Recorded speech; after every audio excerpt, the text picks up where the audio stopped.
Good morning, everyone. Bill and Carrie here with KB Tricks. It's a very windy day. We are south of Omaha, Nebraska. Where are we, hon? What are we doing? We are at the Lee G. Simmons Wildlife Park, and we're going to do a drive-through safari. This safari park is owned and operated by the same group that owns and operates the zoo in Omaha. That's the Henry Doorly.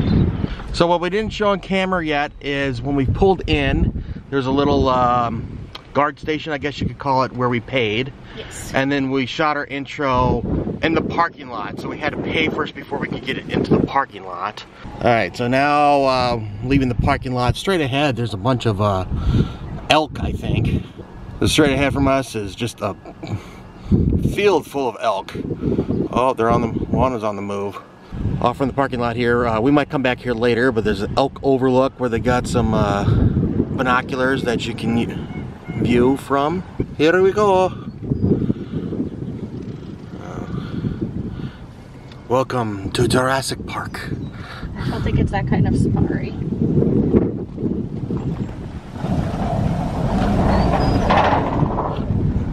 That grill thing that we just drove over is to help keep the animals inside because they can't walk over that grate because they're just separated too much, so their feet would go through.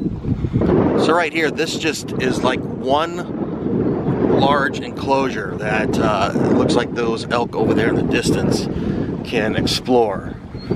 And it just keeps going and going. When we checked in, they did give us a map.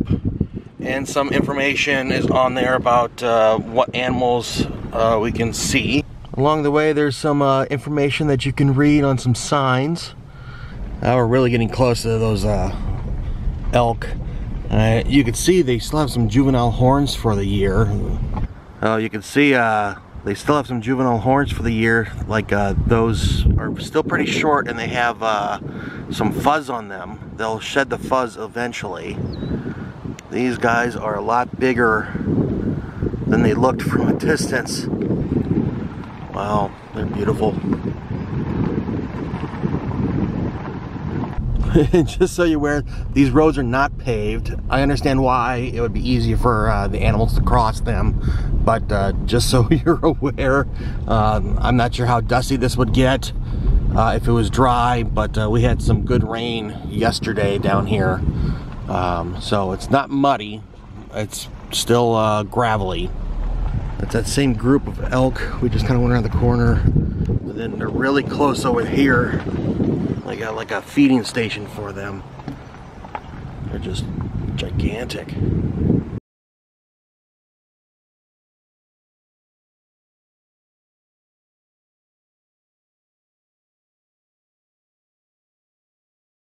We are now crossing from the elk meadows into the deer woods. We're gonna cross over another one of these grates. And we're gonna be looking for some white-tailed deer. There's at least one right there. There's a couple more nearby, but they're kind of through the woods, so harder to see on camera. I don't know how well you can see them, but there's at least 3 or 4 right there. At least 3, maybe a 4th one. Here's another one of those information boards. So for this, it says like a white-tailed deer. The weight's between 90 and 300 pounds. So we're in a new area. This is the pelican wetland area, but the pelicans are actually put away because right now they had a sign up about the avian flu. If you don't know what that is, there's a concern about birds getting sick. But this is still a nice area. Look at that little waterfall they got going there. They do have a place where you can stop here and you can get out. It's called Pelican Point, and so you can go there and have a seat and watch them when the birds are out. It's kind of hard to tell through the fence line, but we are at the Eagle Aviary. So they've got a beautiful eagle straight ahead there. You can see his white head. Where are we at, honey? So pretty much toward the end, they have a little place where you can park. There's an education center and also the walking paths to go see the bears, the wolves, and the eagles. Off the parking lot is the Wildlife Education Center. We're going to poke our head in over here. So this is an educational place where you can take your kids into and learn all about some of the animals, not just here, but elsewhere. Oh, what do we got here, hon? It's a bearskin rug. Wow. This looks like it's a black bear. Wow, this is a moose antler. It's just one. Yeah. You wanted to get a picture of it. That's an actual elk horn. It's heavy. Yeah. It's super we call them heavy. elk antlers, Yeah. Okay. as opposed to horns. Okay. And I'll just kind of give you a difference here. Like right here is a bison horn. Okay. Okay. Okay, it's hollow. Yeah. Oh. And it's made out of keratin like your fingernails and hair. Yeah. See the difference? This is bone and this is keratin.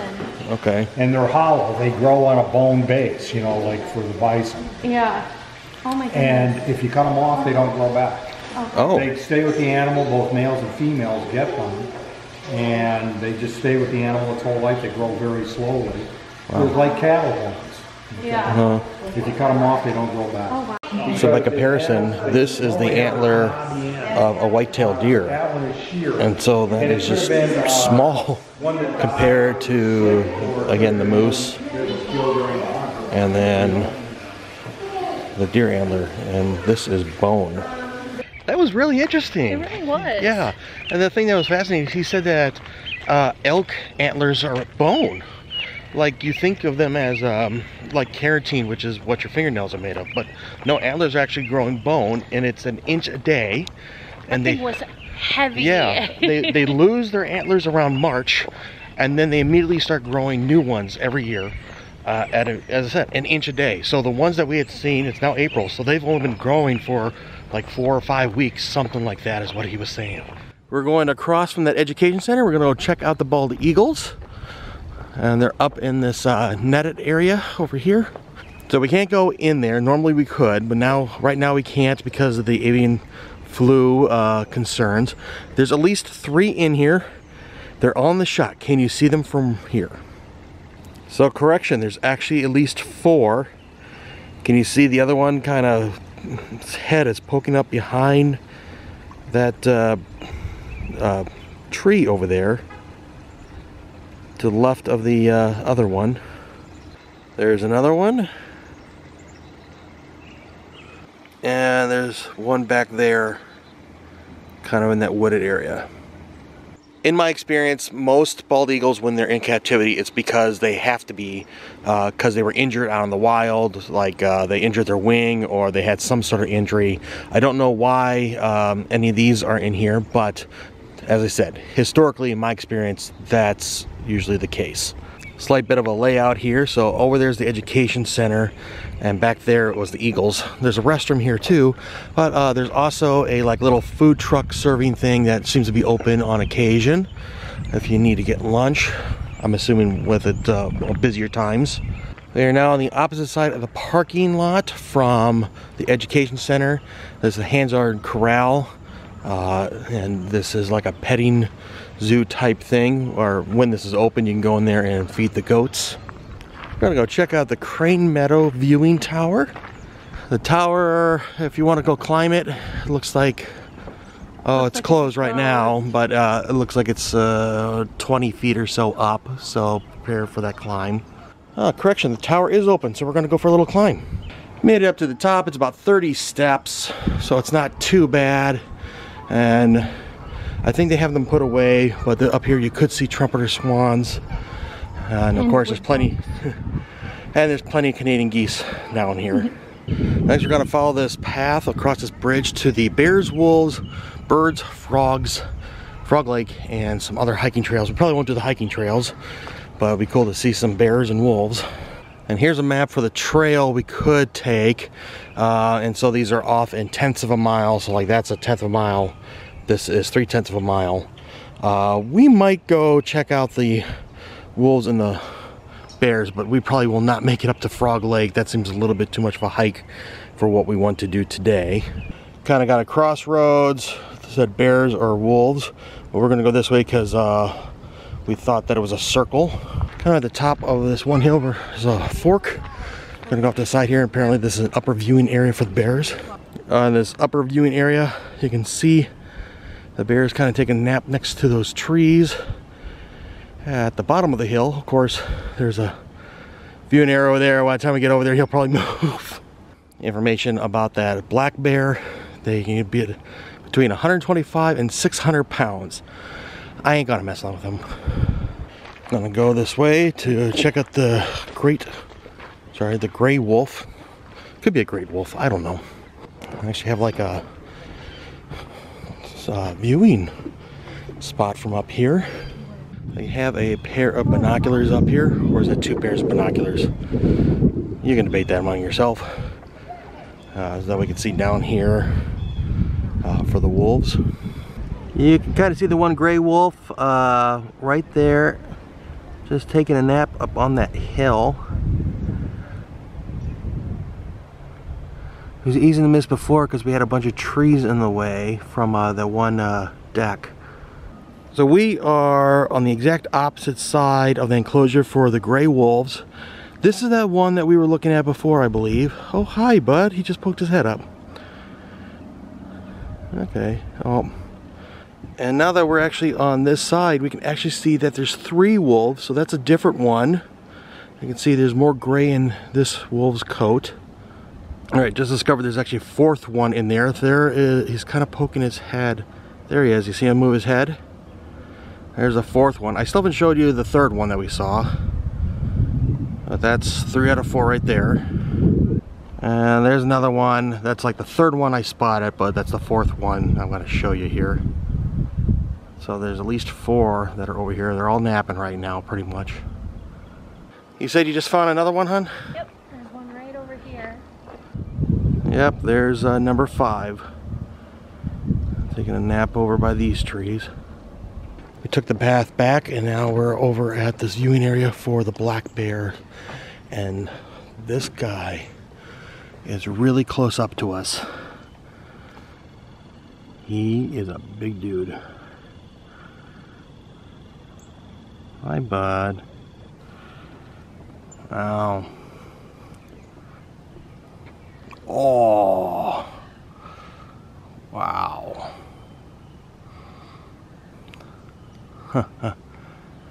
Up at the farther up on this hill, that seems to be where his sleeping quarters are, his den. Oh, we got some movement here. Oh, look at his face. That's pretty cute. He's sniffing the air.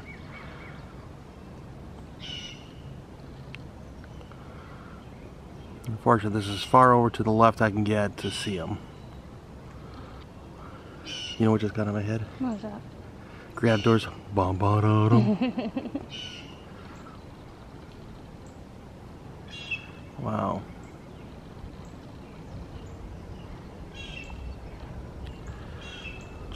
He is big. So fluffy. We are back in the car, on our way for the rest of the drive-through. What did you think of those that little walking trail, this whole area over here, I guess? It was very neat. It was really cool seeing the black bear. Yeah. The wolves were a little more difficult to see, but that's not really anything surprising. Like when you see them at a zoo, they're always very camouflaged and hiding in the back. But no, it was very cool. It was a nice little trail. And now we're on our way to the Crane Meadow and the Bison Plains for the remainder of our drive. Again, this is the Crane Meadow that we saw from the top of that tower. The crane, they had a sign up saying that the cranes are off exhibit because of the avian flu concerns. So now it has become a goose. Yeah, Canadian Geese Haven. Yes. So here we can stop and park for the Bison Overlook.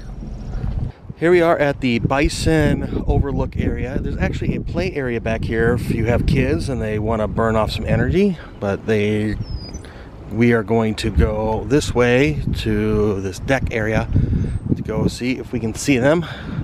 There is the bunch of the bison. They're all the way over on the other side of this area. We might be able to drive a little bit closer. There's a path that goes by that I think is going to be the one we can drive on, but for now, this is what we can see. And once again, they have these information things for bison is between 800 and 2,000 pounds. They can live up to 30 years in the wild. And again, we've learned this in the past. These are bison. Not buffalo. Buffalo are a different breed that live elsewhere in the world. Bison are the ones that are in the Great Plains. But you can't change people they're gonna think these are bison or buffalo, no matter what you tell them. But bison. Oh, hey honey. Yes. What did the dad buffalo say to his son when he went off to college? Bison. Dad jokes. Hey, we're about to officially enter the Bison's Enclosure. Yeah, we're gonna go over another grate. Right ahead of us, there's an elk greeting us. Actually, I'm wrong. I couldn't see at first, but there's actually a herd of elk in there, all hanging out underneath the trees here, welcoming us. Here's another one of those signs about facts for the animals, this one for the bison. And this is interesting because this helps you find them if you haven't seen them yet. So like when it's cold, the bison will go to the sun, up the hills to try to get more sun. If it's raining, they'll be in the trees. But if they're like over by the gate, they're waiting to go into their nighttime pasture. So it helps you find where they're at or why they might be in certain locations at certain times. This is about as close as we're going to be able to get from here, and we really don't need them to get any closer because they can be big and dangerous, but just beautiful. This one over here is just enjoying rolling around in the mud.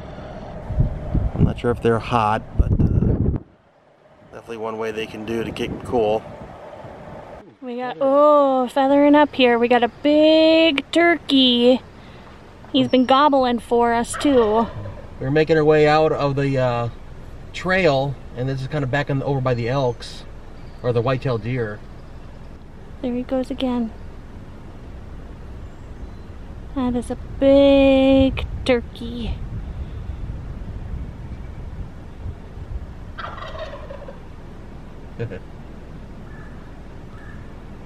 Oh, there we go. Just got back to the main building, the visitor center. We're gonna go check that out on the way out the door, but first, prairie dogs. Hey, hi buddy. Here's some of the prairie dogs. There's one right here, kind of at the guarding one of the entrances of their burrows. Yeah, another one getting his grub on. It's lunchtime, after all. We went through the visitor center, and they do have like a little snack bar with like hot dogs and stuff, and just a lot of stuff that you'd find at gift shops, animals. But on the other side here, we've got a couple of things on display, like this great horned owl. Oh, look at you. Yeah, he's a little vocal this morning.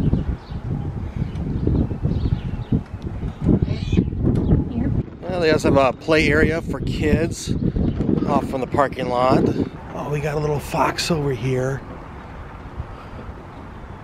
Oh, you. So tiny. And you're cute. Oh, don't run away. Oh, no, we're just going to curl up more in a ball. Wow. You are adorable. Look at him. So this is a swift fox. Very cute. There are some restrooms inside the main visitor center, but there's also some in that little building across the parking lot from there. But we are going to make one more stop. We're going to go check out the elk overlook that we drove past at the very beginning. Again, adjacent to the parking lot for the visitor center. I got up on that elk overlook, and they do have some binoculars up here that you can use. That one group of elk is still over here on the hillside from when we first got here, and this was the path that we drove to get in here. So you could have stopped over there, or that's where we did stop over there to get a photo or two. Sometimes you just can't fight the wind in here. It is a windy day, but it's keeping it cool, humid. But anyway, wrapping up our trip to the Lee G. Simmons Wildlife Park. Yeah, so again, south of Omaha, about a half hour. And what did you think, hon? This is a lot of fun. Yeah. I mean, we've been here for over 2 hours, just the drive and then the random little animal trails and stuff. We had a really good time. Yeah. It's really neat here. Yeah, it was a lot of fun. So will we do it again? Oh, definitely. This is a lot of fun. Yeah, what are the details on this? I know it was $9 for each adult. I don't remember what it was for kids or seniors.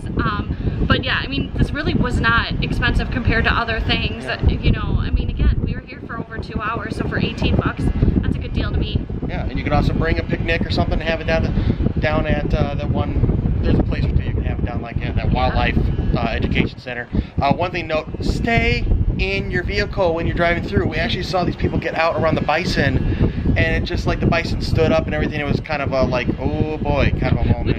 We were a little worried we might be witnessing a stampede. Yeah, it was not. Anyway, so stay in your vehicle on those trails. But anyway, we want to thank you for joining us. I'm Bill. I'm Carrie. You've been watching KB Tricks. Do us a favor, like, share, and subscribe so we know you're out there and help the channel grow. Until next time, good luck and have fun. See ya.